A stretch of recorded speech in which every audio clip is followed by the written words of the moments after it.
It's called the Voice Teletracker. It's designed for use in small factories, offices, and of course at home. It'll set off siren alarms just like other systems, but unlike the others, it has the ability to automatically dial your friends and relatives and tell them somebody is breaking into your place. This is what they hear. Intruder, intruder, intruder. Help, help, help. This is Ray automatic Strait, a local security consultant, will be displaying the device at this weekend's Toronto Trade Fair. He claims it's both flexible and effective. While it detects fire, it will report either fire or entry. It will report a panic, which is maybe an elderly person who's got a health condition that might press a panic button. There is much more social acceptance. The devices are becoming more and more easy to operate, and the price is also coming down. With technological change, the prices are reducing, and I think they'll be as accepted as the phone or the microwave oven or everything else that we have in our home.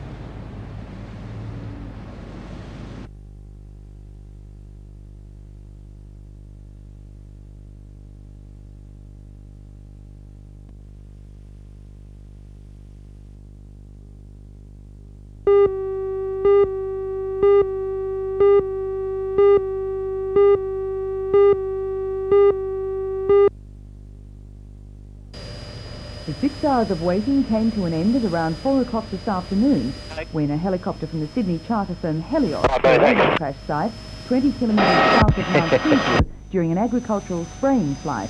One of the passengers from the wrecked Cessna, 24-year-old had already about 6 kilometres in an effort to find help, but had become disoriented and had to make his way back. I remember seeing a house just before we came down, and did my best to try and reach that house, but being a bit disorientated after the rough landing, we had a bit of problem. And your pilot didn't manage to get out a call before he went down? He was doing his best to control the airplane. You can appreciate that we're well above sea level here, and at the height we were, we didn't have a lot of time without any motivation. No, he didn't get a call out. So how did you manage to finally get help? Passing helicopter that was on his way to Walker, I believe. And you've just waited for that? We have, after a lot of walking. We lost the engine at about 2,500 feet, and unfortunately we're a bit across to the left there, and not too many choices to land. And losing altitude, you can appreciate the height we're at now, so didn't have too much room to move. And that seemed to be the best alternative to try and bring it in, climbing the hill. Did an excellent job too. You're pretty lucky you got out of it. I think so. We hit the turf with a lot of speed, probably about 50 mile an hour, I'd say. And two nice imprints in the dash from the two front passengers. So. The Cessna's pilot, Mr. Eric Judd of Marmong Point, was on a charter flight from Newcastle to Armidale when he experienced fuel problems. Oh yeah. Without it, might have been in trouble.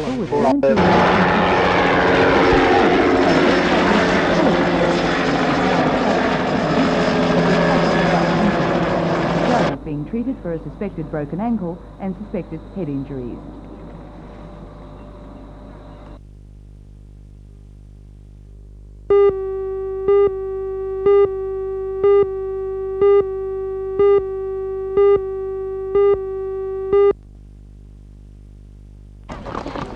At a quarter to 10 this morning, 67 riders assembled at the old Methodist Graveyard before setting off for Denver. Riders ranged in age from 6 to 62 and came from Pendleton, Millwall, Birmingham, Darwin, Participants raised money for hospitals and donations were also collected along the way. The ride was completed at a quarter to 4 this afternoon, and so far organisers say $5,000 has been raised. But the efforts haven't ended. A dance will be held at the end of the evening, and organisers say they also hope to make the Rideathon an annual event.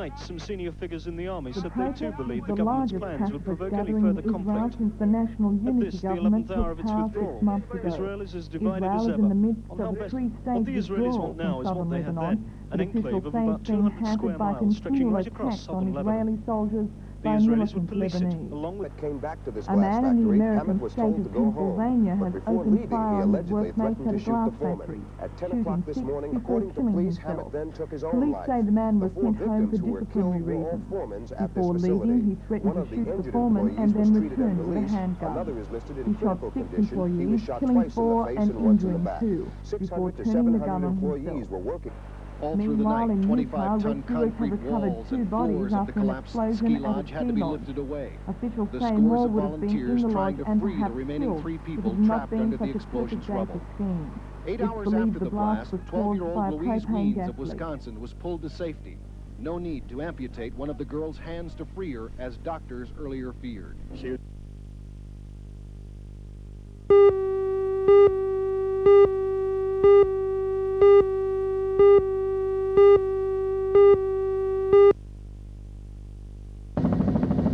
The 63 men at the centre of the dispute failed to return to work today after being ordered back last Thursday by the Coal Tribunal in Sydney. The dispute is over the manning of this huge front-end loader. The FEDFA wants 2 operators, the mine management 1. Already the dispute has been very costly to the Hunter Valley, with lost revenue now well over $10 million. But now the dispute is costing the livelihood of other workers not involved in the manning of the argument. machine.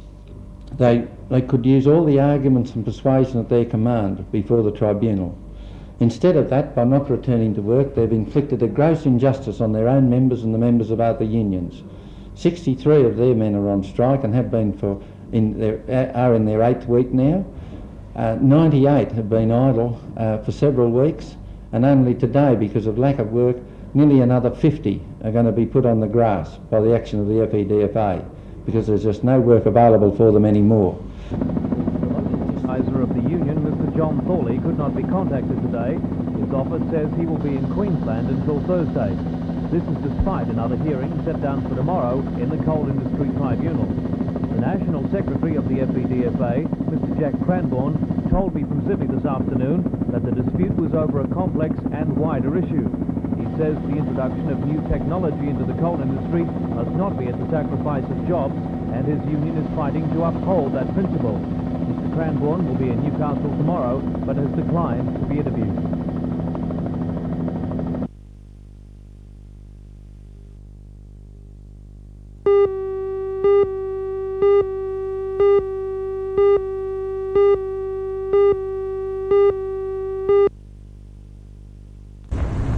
For once it was journalists being told where to stand. The media was set off from Horseshoe Beach to the plaintive battle song of the regimental piper. But our mission was not to engage an enemy, rather to experience the activities which involve some of the Australian Army's reservist units.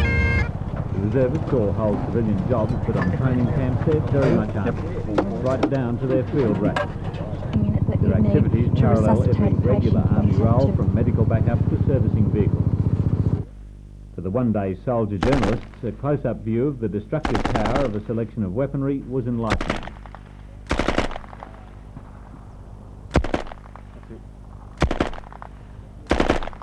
In general, the journalists' marksmanship seemed to be better than their ability to simulated night conditions. I was listed as officially blown to bits. What's the one?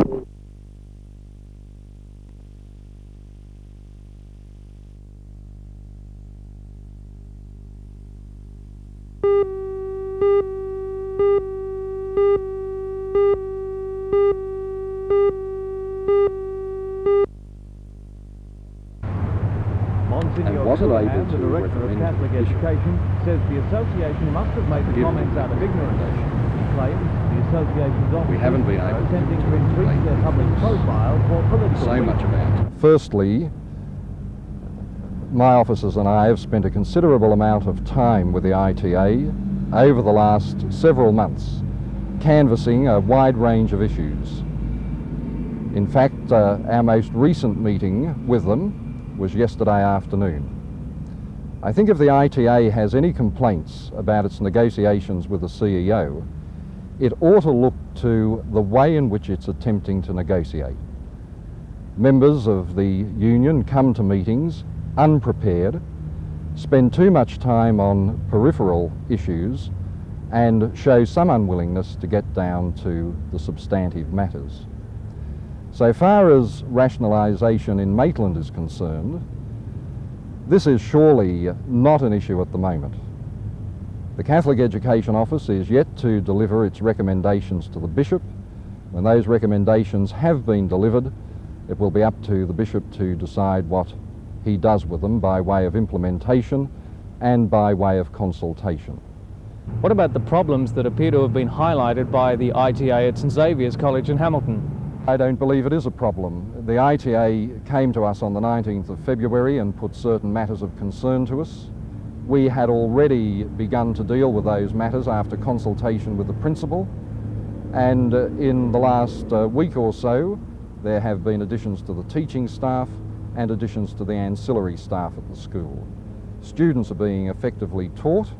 The time committed to various subjects is adequate and proper, and no teacher, in my view, is being asked to do more than a teacher would be asked to do in any other school operated by the diocese.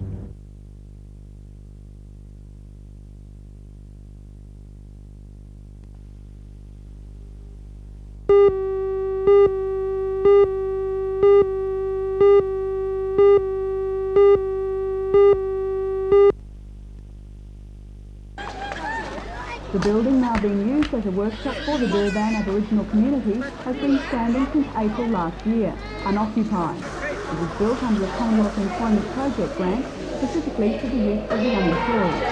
According to Alderman Roy Fennell of Lake Macquarie City Council, the last 10 months were spent deciding which group would be given use of the building. With official opening yesterday as an Aboriginal workshop, similar to the Friday night, the Durban Aboriginal community is required to pay $150,000 the group, but Alderman Fennell disagreed with this system. He says the building was constructed with CNP funds, not the council. He says that the people who will be using it are unemployed, there should be no question of rent at all. Well, this has been put to us from our departments and council that to be responsible to our ratepayers, we should be charging people rent for the building. Do you consider that this is proper, considering that the people using it are unemployed? No, I don't. I object to it strongly because when I first moved the motion in council, the minister would grant us the money to build the workshop for the unemployed people for this side of the area of the lake, and I don't agree with the rental at all. There are on charges, phone rates and water and the likes of, power. They have to produce money to pay for these things, and that's sufficient for the unemployed people to battle with. Will the position with a rent charge be reviewed? Yes, at the moment where council has agreed to, under section 504, donate the rent back to them for the next 6 months and then review it then.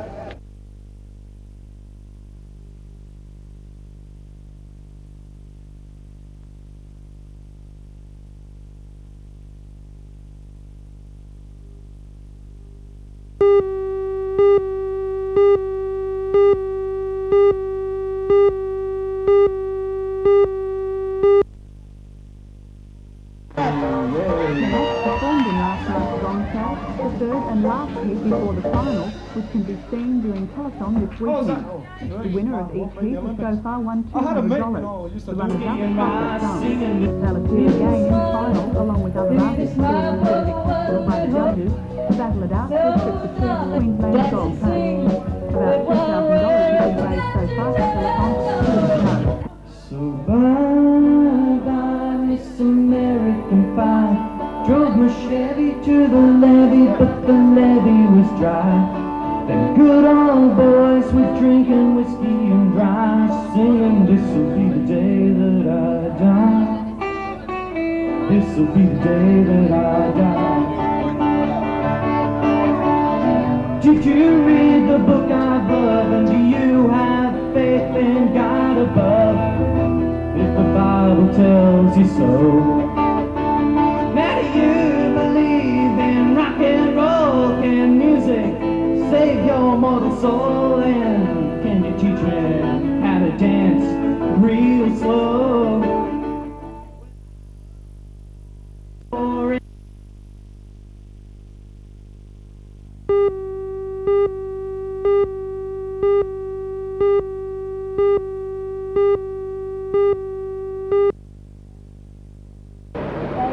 The options currently open for the hospital accommodation include a basic refurbishing and renovation of the existing nurses' home at a cost of $400,000, a more extensive upgrading of the home at $600,000, or the construction of a completely new building costing around the same.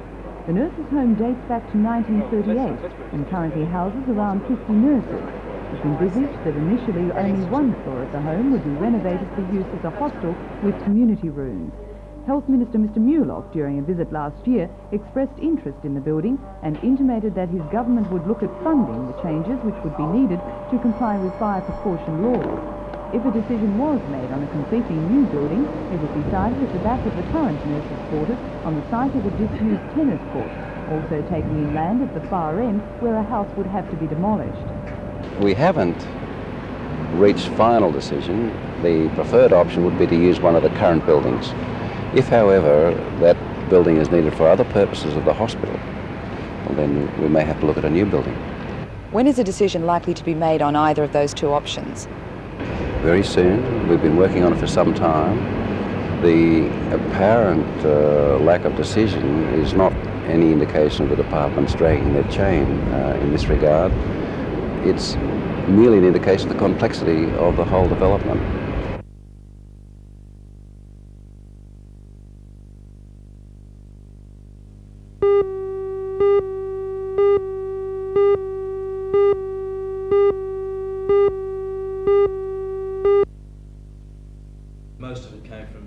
Mr John Fitzgerald of FS&B Scorer has had a hectic day following trading on the Newcastle, New York Exchange. of course, in Newcastle, there's about 2,000 active gold investors, a modest figure compared to, say, real estate investors.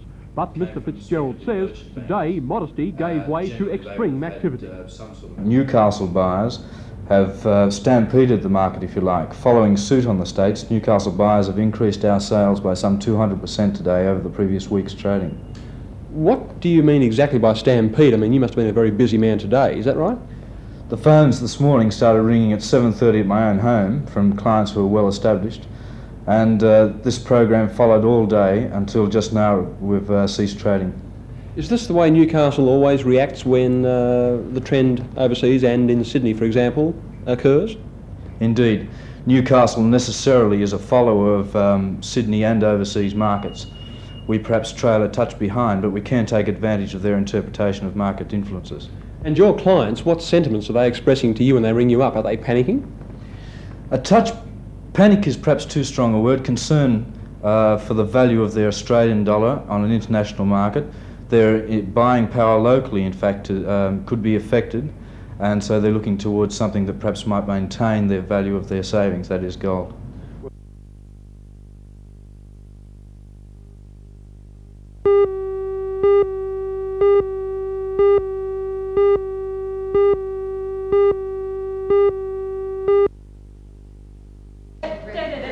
Rehearsals were underway late this afternoon for the grand opening at 8:30 on Friday night of the NBN Television in aid of the cancer appeal. The telethon will bring thousands of viewers to several hours of live entertainment, and as the executive producer of the show explains, that's what television is all about. I guess telethon is the purest form of television that you can come across. It's a total involvement of the community. Right now we're in the process of putting together the opening sequences and rehearsing the opening sequences for telethon, and we're involving something like 150 people from dance companies, theatre companies, all over the Newcastle and Hunter region. So it should be a wonderful night and day. It will be 24 hours of fun, I can certainly promise you that. We've got a big lineup, we've got all the stars, we've got all the celebrities. In fact, to be quite honest with you, I don't think there's been a telethon run in Australia or New Zealand for that matter that has a stronger lineup as we have. We've got the Sons and Daughters people, country practice people, all of the cop shop people, of course, for a big reunion. We have some top performers headed by Colin Hewitt, Ray Burgess, Ricky May, Lorraine Desmond and Brian Wenzel. It's just everybody, it's fantastic.